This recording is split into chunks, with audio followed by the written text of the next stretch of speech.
Good morning everyone, and welcome to this webinar exploring Shimadzu solutions for GC and GCMS. In this session, we'll be looking at how to reduce or even eliminate helium gas usage in GCMS analysis. My name is Nina Smith, and I'll be your host for today's webinar.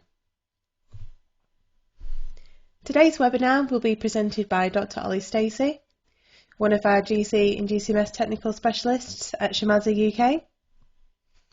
We're also delighted to be joined this morning by Ed Connor from Peak Scientific. Ed is the product manager for Peak's precision range of gas generators for GC and GCMS. Ed has been working at Peak since 2013, becoming product manager in 2017. Prior to joining Peak Scientific, Ed completed his PhD at ETH Zurich, conducting analysis of plant volatiles using GCMS, before working as a lab manager for a research group at the University of Zurich specialising in GC and GCMS analysis. In last week's session, Ollie gave us some background on why we use helium and why there's been a significant interest in replacing it for an alternative over the past 12 months. He's also covered the ways in which we can reduce or replace helium usage in GC analysis. If you missed it, you can watch it on demand via our website. In today's session, Ollie will be discussing the ways in which Shimadzu's GCMS hardware and software can also help to minimise the consumption of helium in your lab. Ollie will then show how Shimadzu's GCMS QP2020NX system isn't reliant on helium and how we can use hydrogen or nitrogen carrier gas instead. He will demonstrate just how well Shimadzu's GCMS systems perform using hydrogen carrier and the increase in sample throughput that can be achieved. We are also delighted to be joined by Ed Connor from Peak Scientific to tell you more about the precision hydrogen trace generators for your GC and GCMS systems. So without further ado, I'd like to hand over to Ollie for the first part of today's presentation.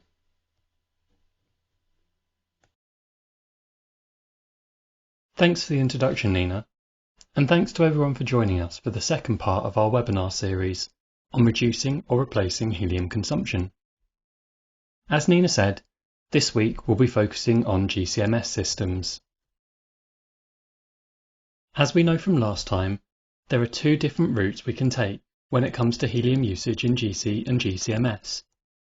We can either save it by reducing consumption where possible, or we can swap it and opt for an alternative solution for our carrier gas.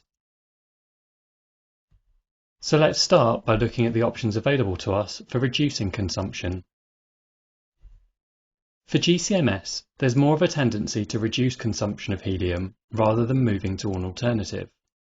As with GC analysis, there are benefits to this approach, as methods do not need redevelopment or revalidation. All of Shimadzu's GCMS systems offer two great features to reduce gas consumption to help you save money. These are Carrier Gas Saver and Eco Mode. The Carrier Gas Saver mode works exactly the same for GCMS as it does for GC, and the same principles apply. After the injection, the split ratio can be reduced as low as 5:1, and this can help reduce consumption by over 80%. The second option is unique to Shimadzu's GCMS systems, and that's Eco Mode. This function not only enables further gas saving, but helps reduce power by around 40% compared to when the GC is left in a normal standby mode.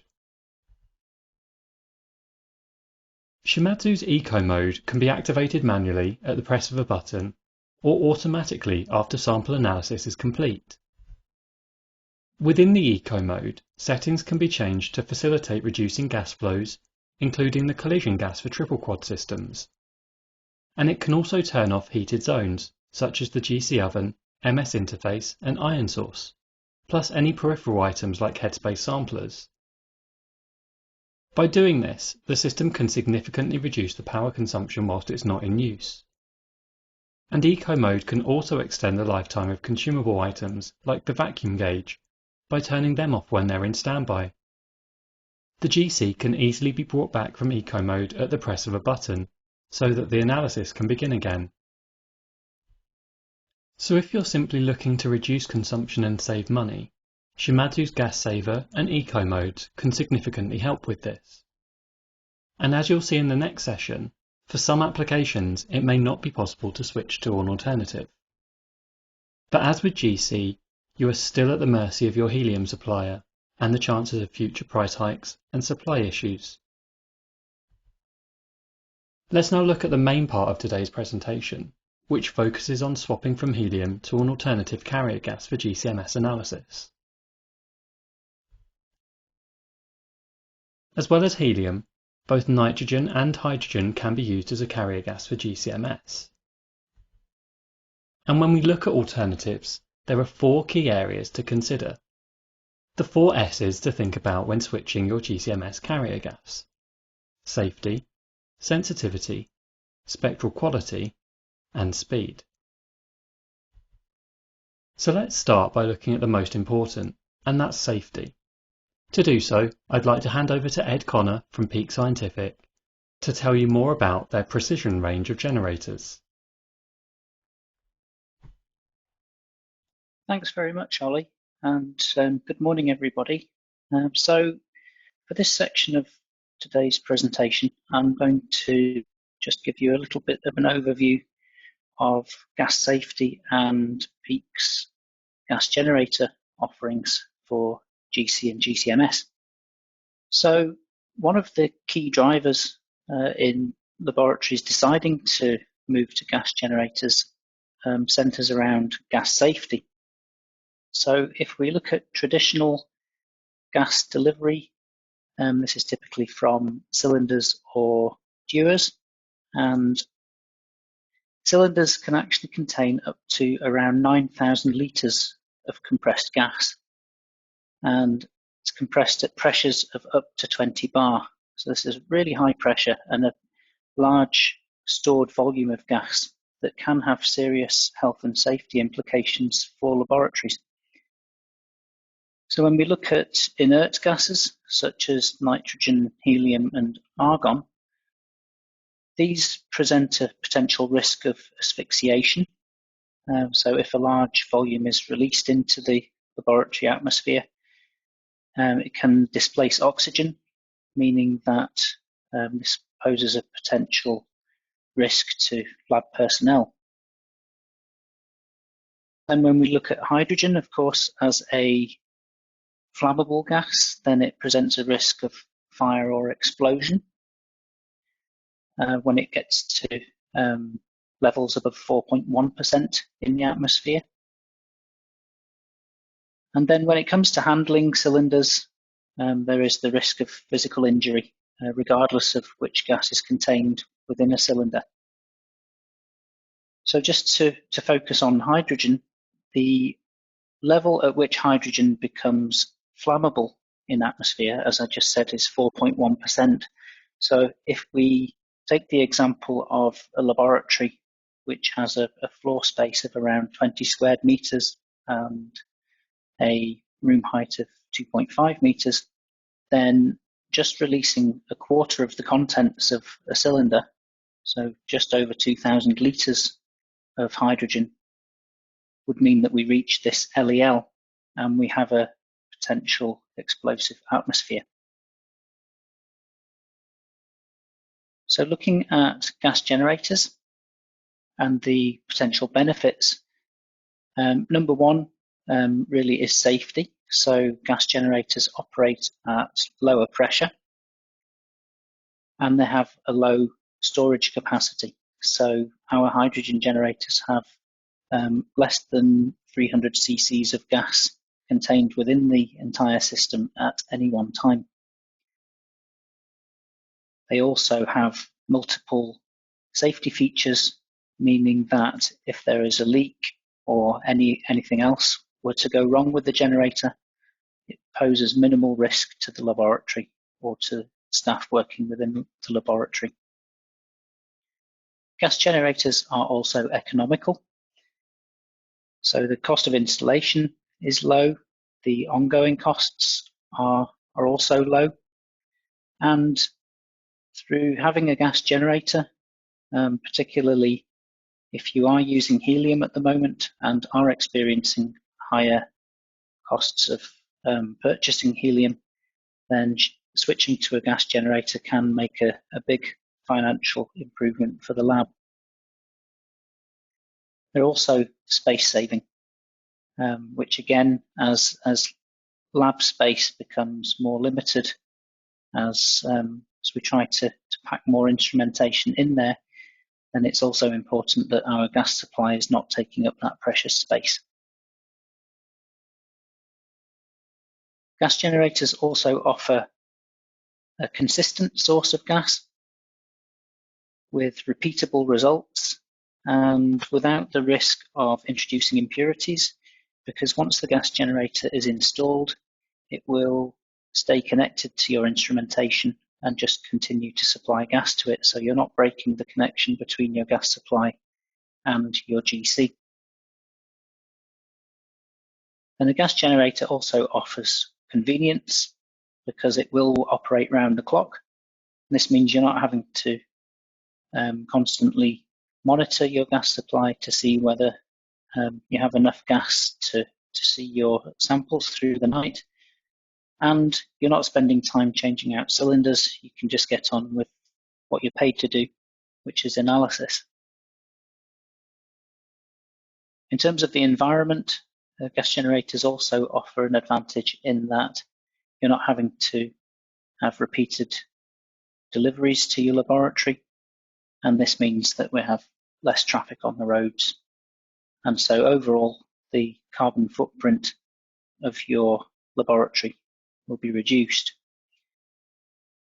And another thing which has been, of course, quite important to many of us of late has been the fact that having a gas generator provides us with independence. So we're not relying on third parties visiting the lab to deliver gas. So again, in current times, having a gas generator on site is an additional advantage in being able to maintain distance. So just to focus on our hydrogen trace generator, I did mention that safety is a big factor in why people will invest in a gas generator. So we do have minimal onboard storage, so less than 300 cc's of hydrogen stored within the system at any one time. We have a number of safety features. One to note is when we switch the system on, we will do a full safety check of the system to ensure that it's leak-free. And once it's past this diagnostics stage and satisfied that there is no risk of any hydrogen leak from the generator, then it's ready to deliver gas to your GC. We also constantly monitor the internal pressure of the generator to make sure not only that there are no leaks, but also that the pressure within the system is not becoming too high. And if this were the case, then again, we would have a safety shutdown. So we have this built into the system. And a final point is that if we have the generator connected to a GC and there were a leak to develop between the generator and the GC, then the generator would also shut down after 20 minutes if it was running at maximum capacity and unable to deliver the required gas, assuming that there was a leak between the generator and the GC. So the key specifications for our precision hydrogen trace, we produce 6 nines purity, which is recommended by all GC and column manufacturers. We have up to 690 kilopascal output pressure, and this is user adjustable via the touch screen on the front of the generator. And we have a 3-year PEM cell warranty. Now the PEM cell is the component within the generator which produces hydrogen. So this is really the heart of the system. So the 3-year PEM cell warranty is in addition to the standard 12-month warranty on the entire generator. And we have the touchscreen control, not only to adjust the pressure, but this will also give you maintenance alerts and will also alert you if, for example, the DI water supply becomes too low. And the precision range is a stackable range, so we also have nitrogen and zero air generators. And so the hydrogen can stack with nitrogen and zero air generators, or indeed with other hydrogen generators if you need higher capacity for your lab. Again, allowing you to save space so that you have more room in the lab for other instrumentation. So just back to the key features of the precision hydrogen trace, we're getting consistent gas quality. So the PEM cell produces hydrogen from deionized water. So basically we are taking water, applying an electrical charge to it, and via the PEM cell we are able to split the water into hydrogen and oxygen and then supply the hydrogen to the GC. We have a regenerative pressure swing adsorption dryer, which maintains the dryness of the gas, meaning that it's of the highest purity for GC analysis. And in terms of running costs of the system are very low. So you need a deionized water supply. So this would be ASTM type 2, which equates to greater than 1 megaohm per centimeter resistivity. So if you have any typical DI systems in your lab, these are likely to produce the required purity of water. And we have an annual maintenance schedule. So there's just one component that needs to be changed, which is a DI cartridge, which gives additional protection to the cell as water circulates within the system. And in terms of installation of the system, we would recommend the use of stainless steel tubing instead of copper. Copper can be used, but there is a risk of this becoming embrittled over time. So if possible, we would recommend stainless steel. And a very important point to note is that when you are installing a generator to replace a helium supply or nitrogen supply, it's very important to change the tubing to brand new tubing, because it's possible that there could be some residue that's built up over time.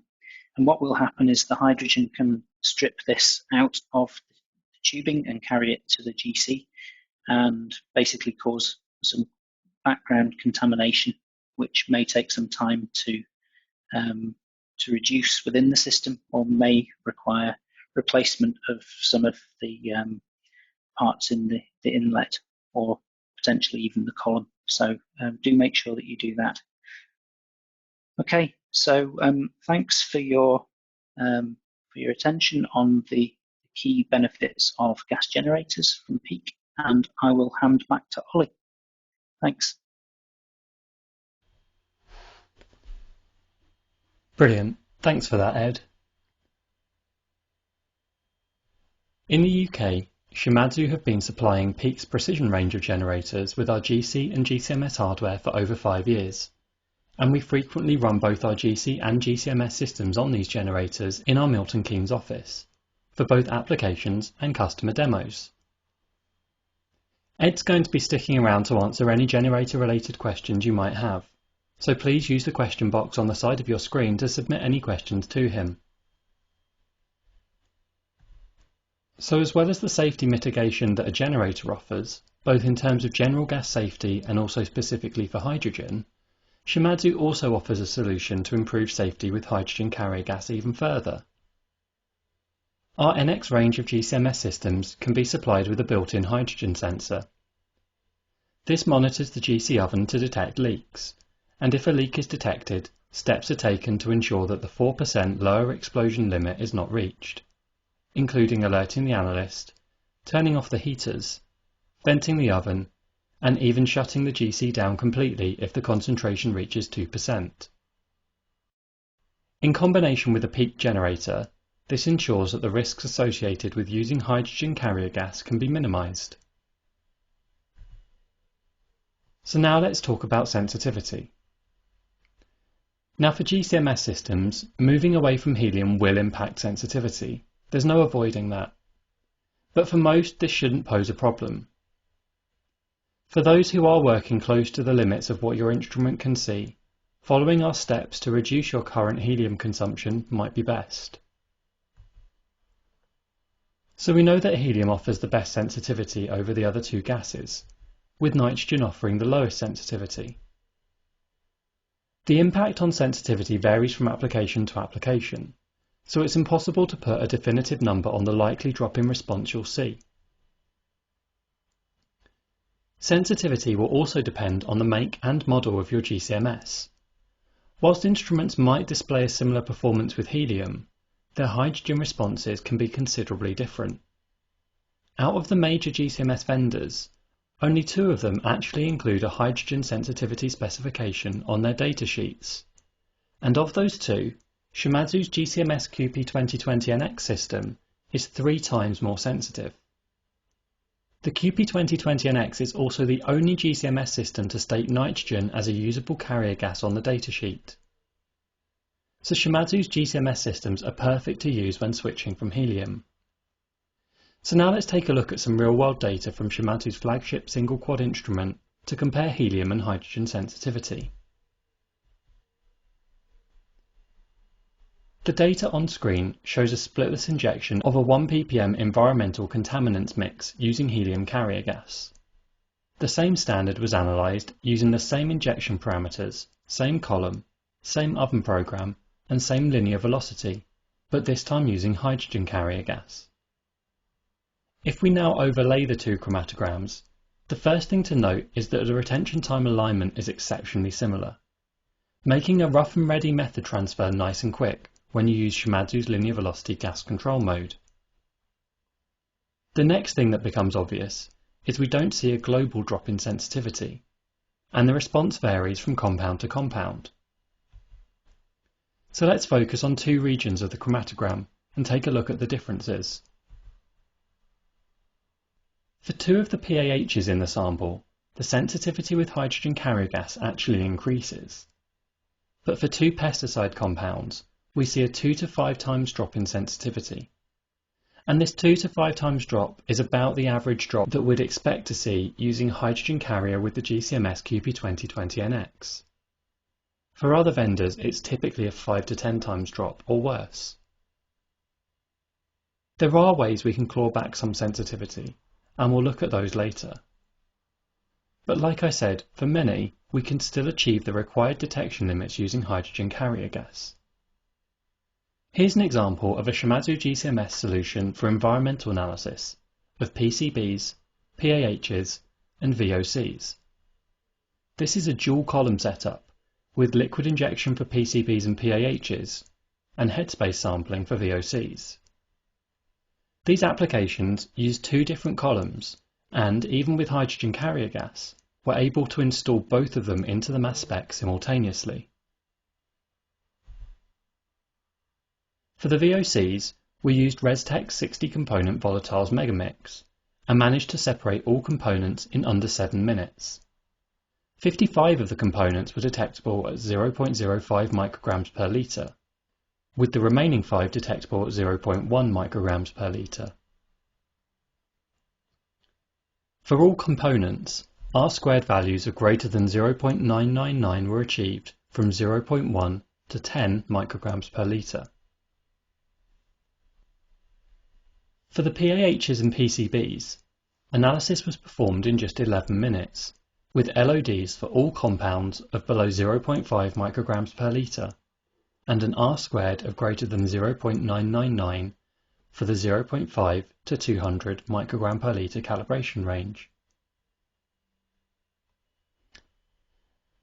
Let's now take a look at how different gases can impact the spectral quality of the MS. As I said last week, hydrogen can react with compounds to chemically change them. With GCMS, hydrogen can also interact with molecules during the ionization process in the MS ion source. This can impact the mass spectra for some compounds.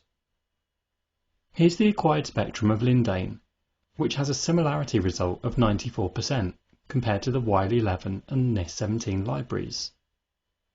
For hydrogen, the spectrum changes slightly, and the most noticeable change is the increased response of 77.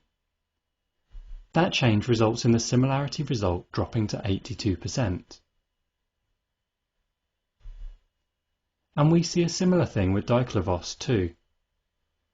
Whilst we see a 97% match with helium, switching to hydrogen causes an increase in fragmentation. This results in a higher abundance of fragments in the 50 to 100 m/Z range, and causes the similarity result to drop to 88%. But whilst we do see a drop in the match factors, in both of these cases, the correct result was the top hit in the library search. So generally speaking, you can expect to see a 10 to 15% decrease in similarity search results when using hydrogen carrier gas for qualitative GCMS analysis. The good news is that there are some ways to improve the situation, such as reducing the inner diameter of the column to minimize the flow rate into the MS. You can also create custom libraries on your GCMS using hydrogen carrier gas for the compounds you're interested in. Remember that changes with hydrogen will vary from compound to compound, so it's possible the analytes you're interested in may show no discernible changes in their spectra, such as this example of diethylhexyl phthalate. If identification of unknowns is really important, it may be worth considering using nitrogen carrier gas instead. While sensitivity is impacted, and identification is only really possible in the ppm range, there's no tangible difference in the mass spectra acquired using nitrogen compared with helium. The similarity index for components is virtually identical in this application note, and well within the range of tolerance that you could expect from two identical helium carrier gas injections. So using nitrogen might be a good alternative for some applications where sensitivity isn't a big concern, such as in academia for identification of reaction products. But we already know from last time that nitrogen can severely impact the speed of analysis, and that brings us on to the fourth and final S in today's presentation. I'm not going to dwell too much on speed, because everything we discussed for GC last time is also applicable for GCMS with regards to chromatographic speed. Hydrogen can be operated at much higher linear velocities than helium without losing significant resolution. This means we can, in some cases, reduce analysis time by around 50%. This can make a huge impact on your lab productivity and instrument performance. With nitrogen, it's the opposite effect, with sample runtimes nearly doubling compared to the same analysis with helium. So if, or when, you're ready to make the switch, contact your instrument vendor in the first instance to seek advice and support.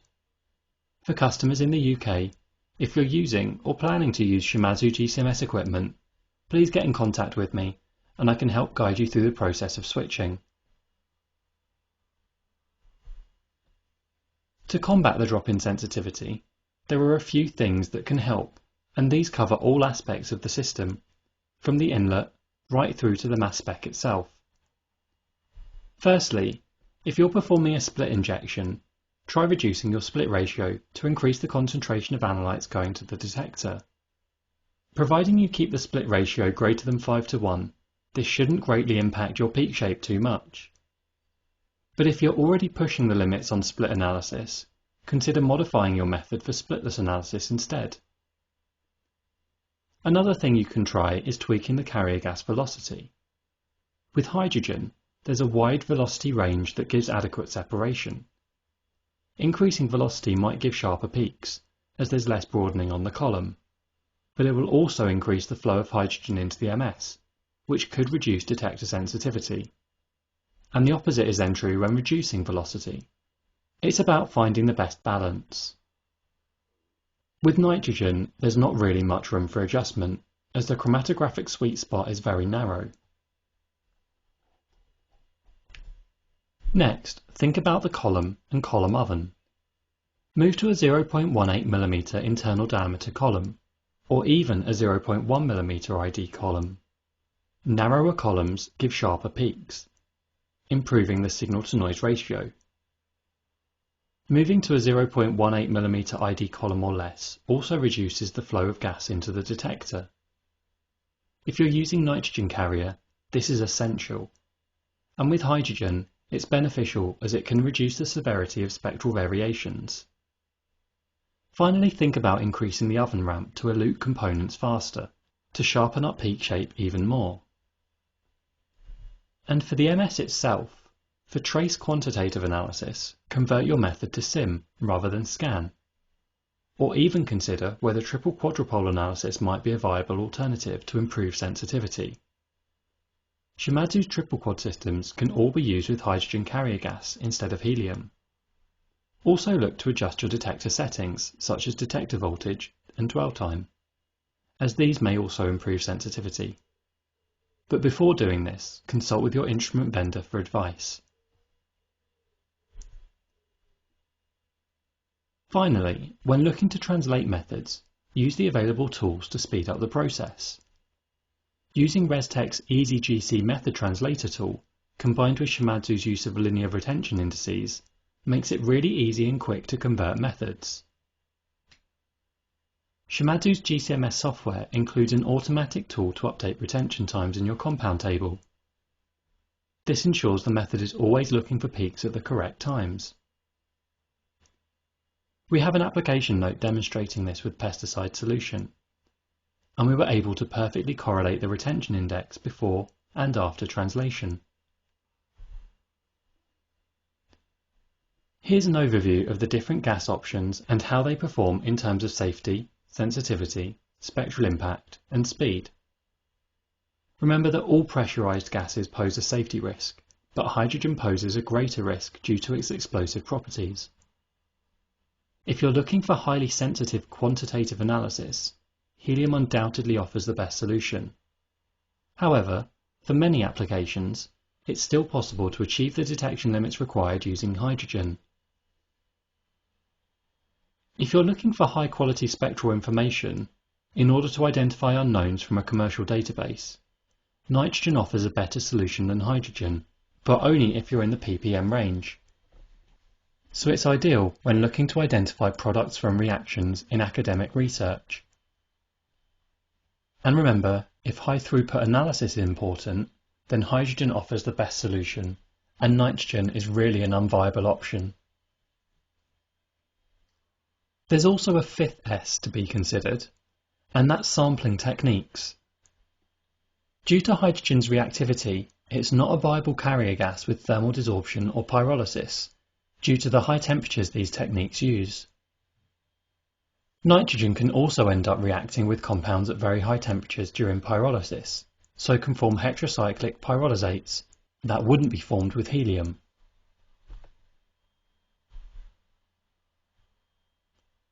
So let's summarise what we've covered in this swap it section. When looking to swap to hydrogen or nitrogen, remember the 4 S's: safety, sensitivity, spectral quality, and speed. And don't forget to consider sampling techniques too. Both nitrogen and hydrogen can be used with Shimadzu's GCMS QP2020NX, and each gas caters for different analytical requirements. Hydrogen is better for high sensitivity quantitative work, or where speed is important, whilst nitrogen offers better spectral quality, so is ideal for identifying unknowns in high concentration samples. Hydrogen also offers better chromatographic performance in terms of speed and peak resolution, and can nearly double laboratory throughput compared to helium. When using hydrogen, the safety concerns can be mitigated by using a peak generator in combination with Shimadzu's hydrogen sensor. But as I said before, Despite all of this, for some people, reducing helium consumption might be the only alternative. So to help you swap to an alternative with your GCMS, we're offering a free hydrogen sensor and training to help transfer your method when you buy a GCMS QP2020NX. We're also offering 30% off your next GCMS QP2020NX system when it's purchased with a Peak Precision hydrogen trace generator. And with that, I'd like to thank you very much for your attention, and I'll pass back over to Nina. Thanks for that, Ollie and Ed. It's really interesting to know that hydrogen and nitrogen can be used as carrier gas with Shimadzu's GCMS QP2020NX system. It's now time for today's Q&A session, so I'd like to invite you all to ask any questions you have for either Ollie or Ed. You can submit these using the panel on the side of your screen, and we'll answer them as best as we can in the time remaining. If we don't get around to answering your question in the session, we'll follow up with you after the event via email.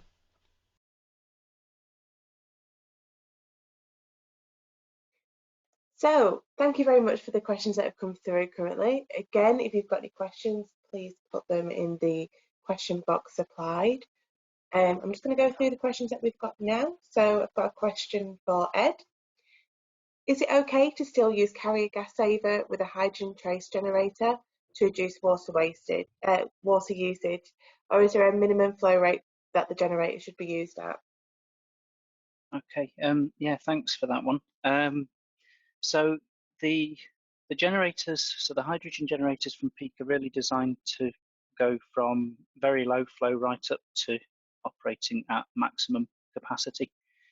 So if you are using a gas saver, it's no problem that the flow will drop. The generator will just manage the demand on the system. So there's certainly nothing to worry about, even if you just have one generator supplying one GCMS, for example. Perfect. And question, this one's for Ollie. Can I use hydrogen on my GCMS QP 2020? Yes, you can. So you can use both the QP 2020 and the QP 2020NX systems with hydrogen carrier gas.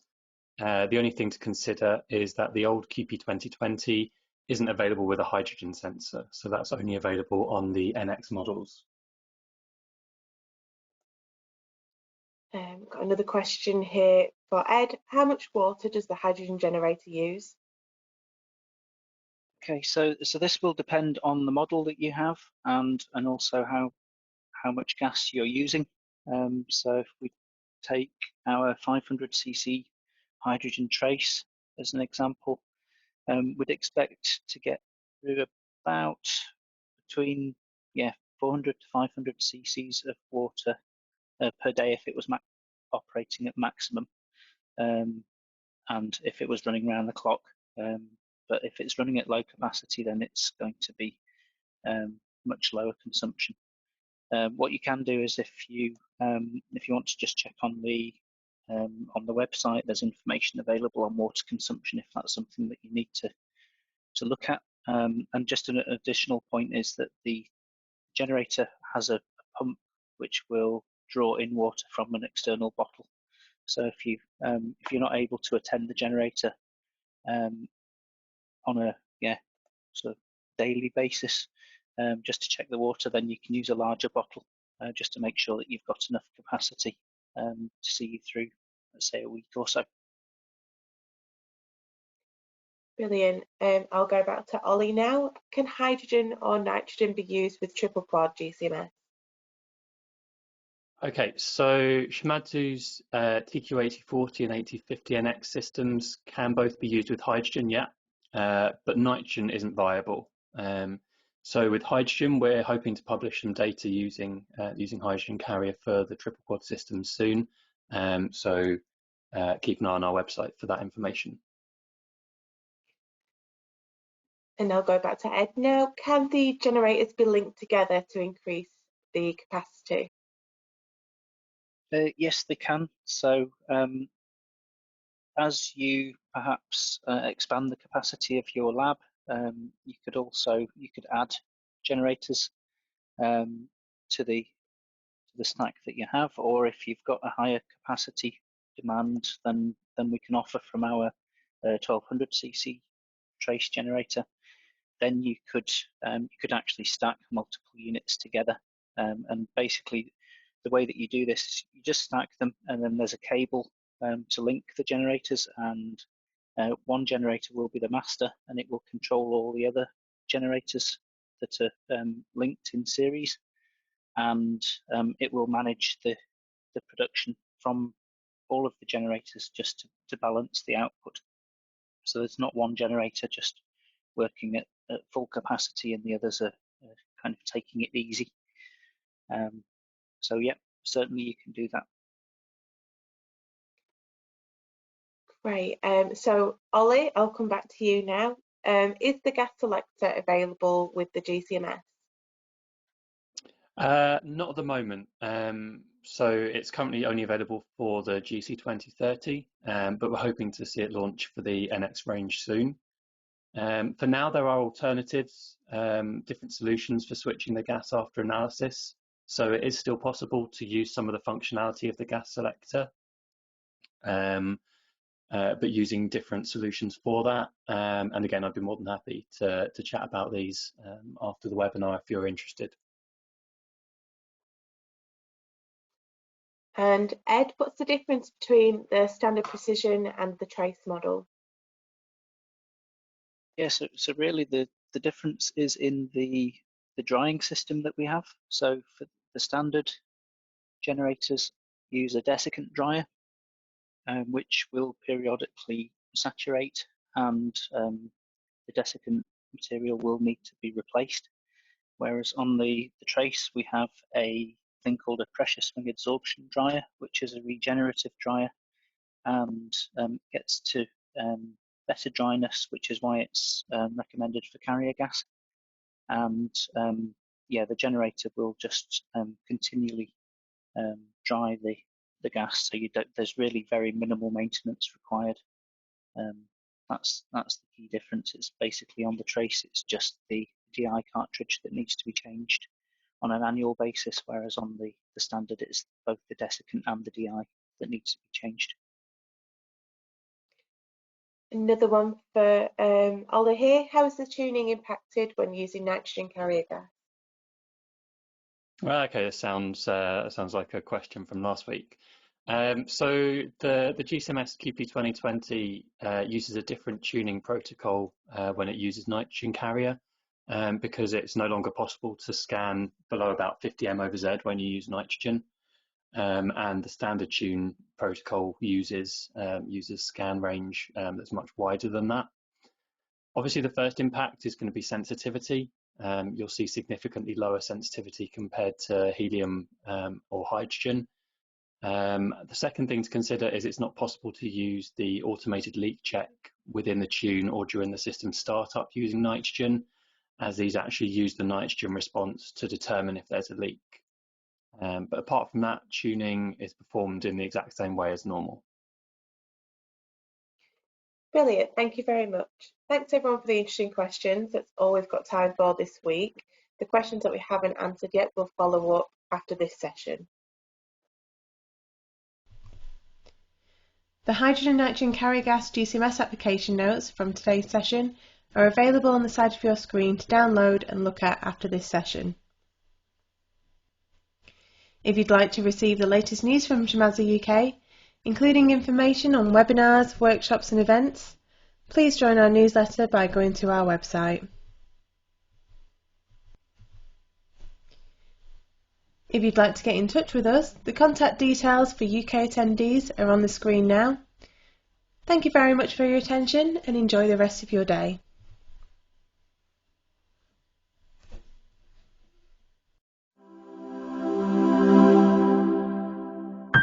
Excellence in science. Shimadzu.